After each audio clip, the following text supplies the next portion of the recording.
that would have not been the norm for them. So that would have drew automatic attention to us. And I don't have no time to be sitting in no Mexican jail, first of all. Anyway, I'm going to tell y'all what's real.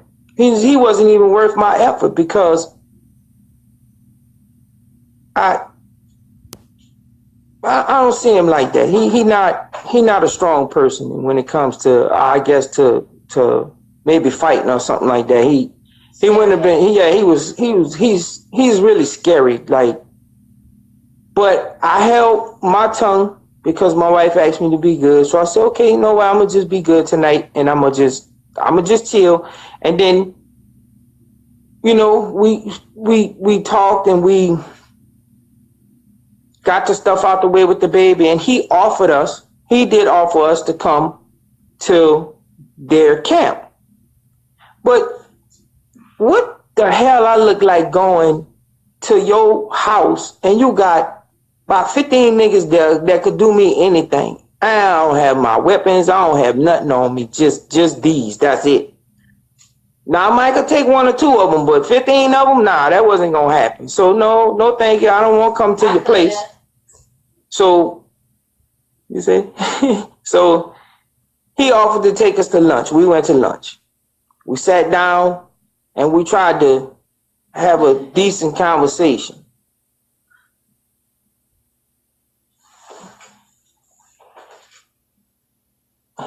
He needs acceptance. And that's something I'll never give him. I'll never accept him as a son-in-law. First, you can't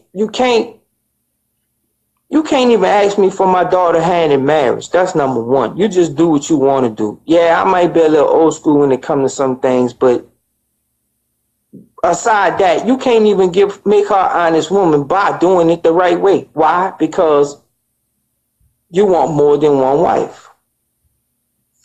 Anyway, we talking. And he started getting aggravated at the questions I was asking him because I really wanted to know, you know, what the hell you meant by everything we talked about. The man said, I never said that. I never said that. And I'm like, dude, everything is on video. What is you talking about? We got everything you doing on video. So why you keep saying you never said that? And once we called him out on the fact that he keeps pushing that old stuff between Velvet and us up every time she need to say something or to drive a wedge, he got to keep bringing up the past. That's one thing he do. And he had to keep doing that. But once we squared that away and we got that out the way, what else you got to fight with? So then the real question started. All right. And once I started asking him the real questions, he got super paranoid. He started looking around. Man, what you talking about, you being disrespectful? I never said nothing like that. Yes, I did ask him, what the hell you meant by, you know, she giving birth to your new wife? I never said that. I would never say such a thing. That sounds crazy and all that shit. Man, look, you can miss me with all of that shit because you know you fucking said it. And everybody got the videos. So he got super paranoid. He wanted to jump up and leave. Oh, it's time for us to go. Let's go ahead on and pay for the meal. But see, here's the thing. He telling y'all who gonna pay for Pops and my meal. Or I told him, bro, you ain't gotta do that. I can pay for my own meal. But the little boy sitting next to us, the little boy, what's the little boy name? The one that was sitting next to us, B. The little skinny one. They all skinny Pops. Solar. He I guess he the money man now because this nigga pulled out a wallet with nothing but fucking money in it. I was like, what the fuck? And he just threw money out like it wasn't nothing. And then your boy say, well, you want me to get you a cab or something? Y'all driving? What's going on? I said, bro, you ain't got to do nothing for me. But let me talk to my daughter about, you know, by myself. And he was like, nah, we rolling out. Look, you know what? Go ahead on and throw some money on the table and you know, if he take it and use it for a cab, he use it for a cab. Other than that, the waiter will get a good tip.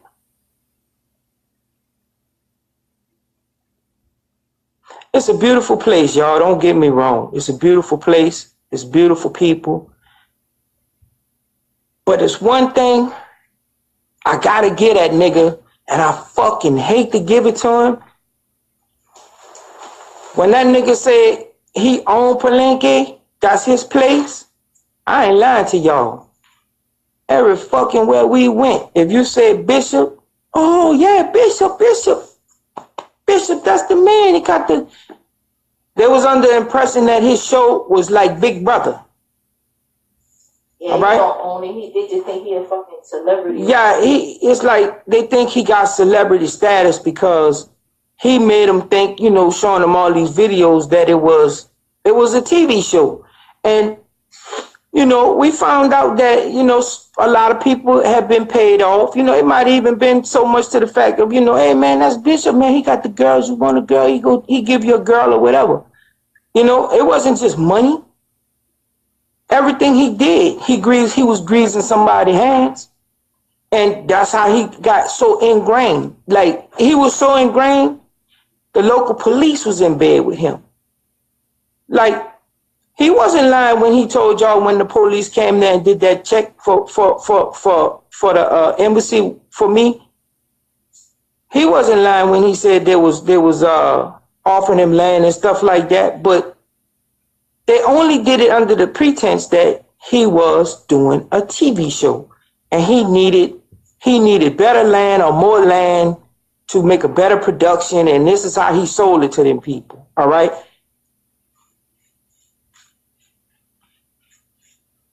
The head man, the head police officer that spoke English very well, he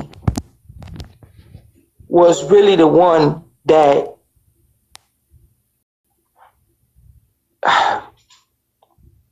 man, he like a snake.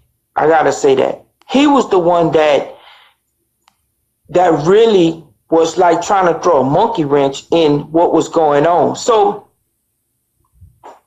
after that meeting, we slept at our hotel, and the next day we decided to get up and go in town and go to the police. So once we went to the police, you know, we walked in and the little guy that owned the hotel was the one who brought us there. When we walked in, he was explaining it to him what we needed, and the man was rude. They was really rude when we walked in. And because Bishop, that's Bishop, man, that's Bishop. What the fuck he coming here for Bishop for? You know, what's going on? So he told us, give me your IDs. So when we took the IDs out and gave it to him, you know, he started writing stuff down. I was standing by the counter, and I told him, I was trying to show him that I had an app translator, and I was telling him that I could call somebody to explain what's going on. And he got really, really nasty with me. No recordings in the, this was another man. No recordings in the police station. Go sit down. I mean, I understand a little bit Spanish, so I understood what he was saying. And I was like, okay, brother, calm down. You know, it's all good. Shit. So I went and sat down. He did his little paperwork, and everybody was talking about Bishop. Man, he's Bishop. So my wife was like, babe, that's the men that went for the check for us. And I said, what? So I looked at him and I was like, dang, hold up. So I pulled up a picture in my phone and I went and showed him. I said, hey man, this y'all? Like that. And I showed the guy, he said, he got happy. Like his happy was, I'm on a TV show with a celebrity type happy. That's what it was. Like he had the whole, I ain't gonna say the whole town, because once I really got to talk to some of the locals, especially the church and stuff like that, those people were unaware of what's going on because it's business out there. It's business. Them people is hustling 24 hours a day. Them people is hustling and moving. You think, I would have thought Bourbon Street had a lot of action.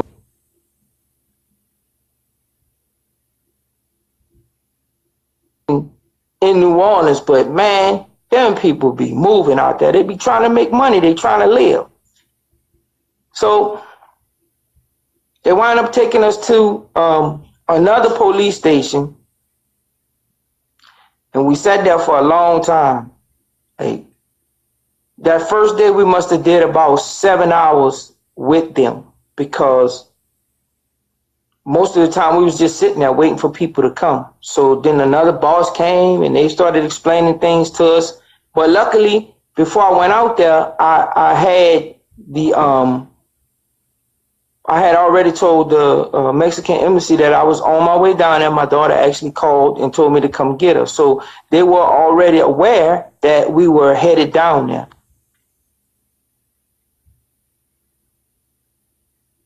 Once we finished with that first day, the next day, well, once we finished at the first day at the police station, they asked us where we were staying. And when we told them, they was like, oh, no, you can't stay there.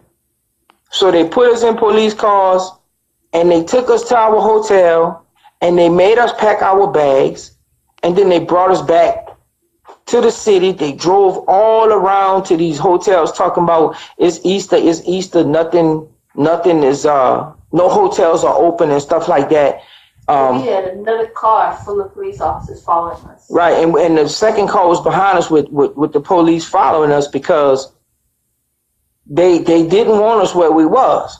So they made us, they made us pack our shit and leave. He drove us to like 6, 7 hotels and nobody had a room. And then he finally brought us to, man, I don't know where the hell we was. I don't know where we was. He dropped us off at this, well, he went in, he talked to the lady, then he told us, okay, come on, they got room, let's go. They put us in a shithole. When I tell you, I'm ready to fight 100 fucking Mexicans with Eligio at the front, but I'm scared to go in that fucking bathroom because that bitch was man, that was a shithole. It smelled like sewer. It was raggedy. The bed, one of the beds didn't have no sheets on it. It was nasty. It was really nasty. And they locked us in that motherfucker. Man, I'll tell you, we didn't have nothing to eat. We was hungry, we was dirty because they dragged us with them all over the place and they made us stay in the police station all that time. So by the time we got ready to get something to eat, we go downstairs, they tell us the only thing you can order is tacos. Man, I don't want to see another fucking taco as long. I just don't want to see no tacos right now. I don't care if it's Taco Bell or nothing. So when we go downstairs, I realized that they done closed this bar door and they put a padlock on it. And I asked the little man, I said, so how we supposed to get our food if, when the people come? He said, well, you have to go out through the driveway. So when I walked out the other door, they got this big double iron gate, and they got a smaller gate like a door, and then they got a smaller gate like a smaller part like a window, like something out of a movie, right? And just at that moment, I was going to touch the gate. I heard a call on the other side, beep, beep. So the man came, walked by me. He opened the little gate to make sure it was whoever it was supposed to be. Then he closed the little gate. Then he opened the big gates and he let the car in. So I was like, what kind of shit is going on? So we ran outside right quick and we took pictures of the hotel. Remember, I took pictures to let you know where I was because I didn't know. Nasty. It was disgusting. And yes, yeah, I didn't know. He took pictures and showed us where he was at because they could have been locked in their room. Like they didn't even control the locks on the room. And then remember one bed was made and the other bed looked like it was just trash, y'all. It was nasty. I might post them pictures, Pop, so they can see exactly where they put you at. It was disgusting. And then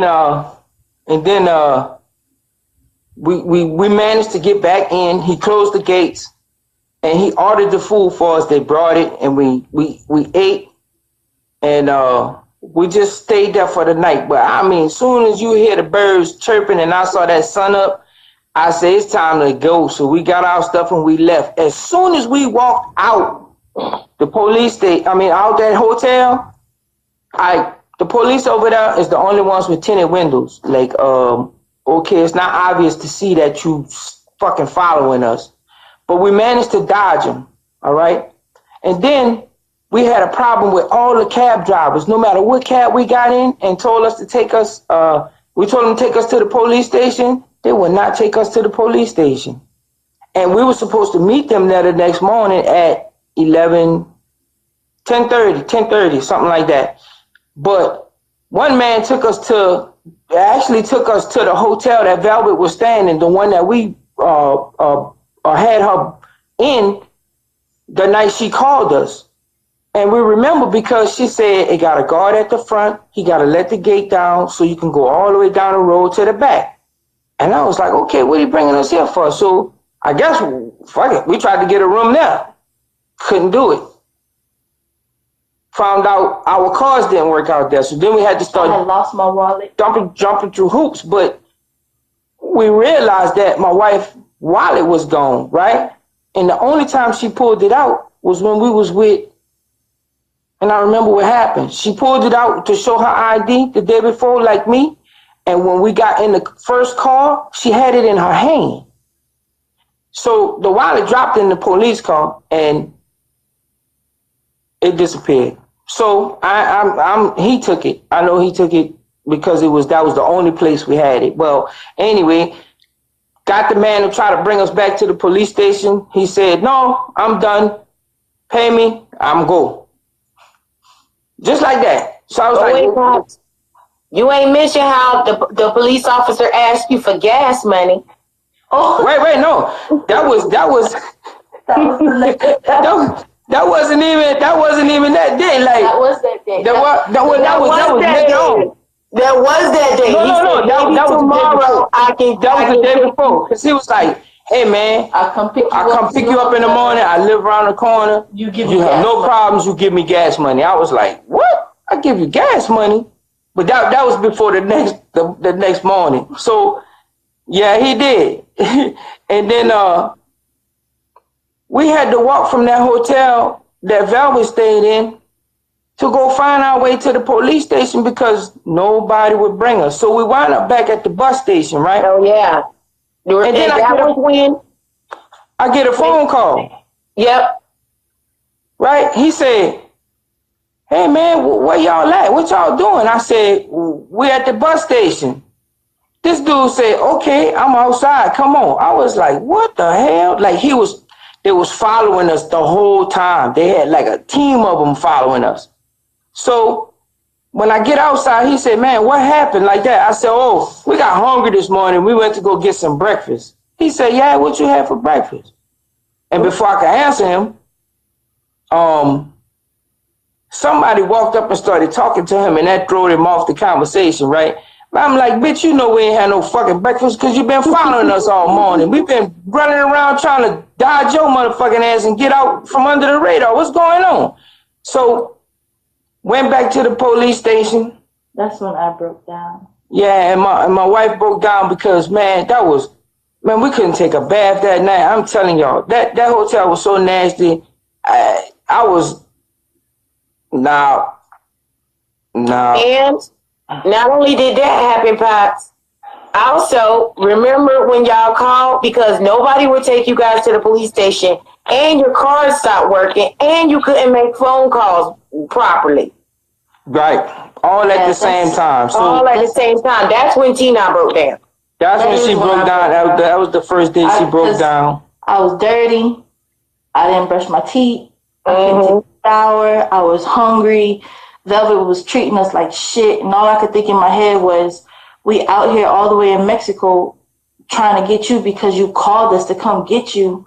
And I could have been at home enjoying Easter, holding the baby. But you, man, I was just down that day. I was so down. Everybody was looking at me like I was crazy, and I couldn't take it that day.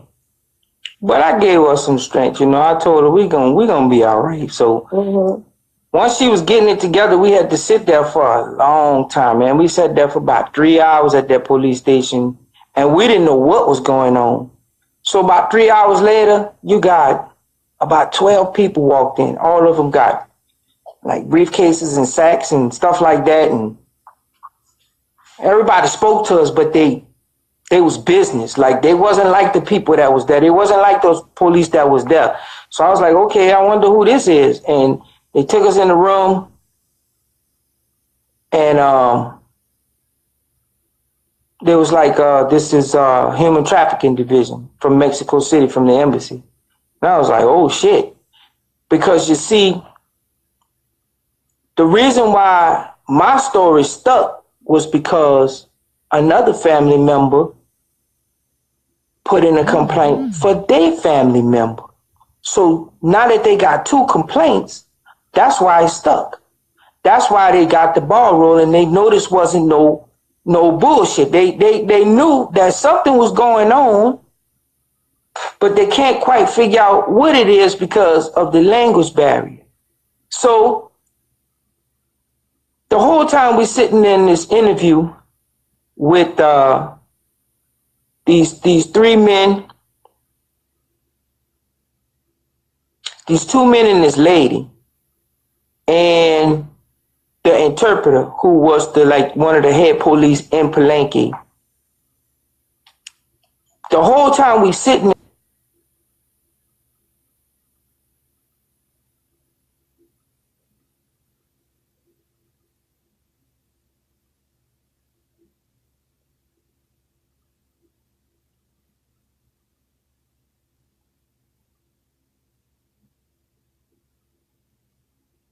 there telling them what's going on.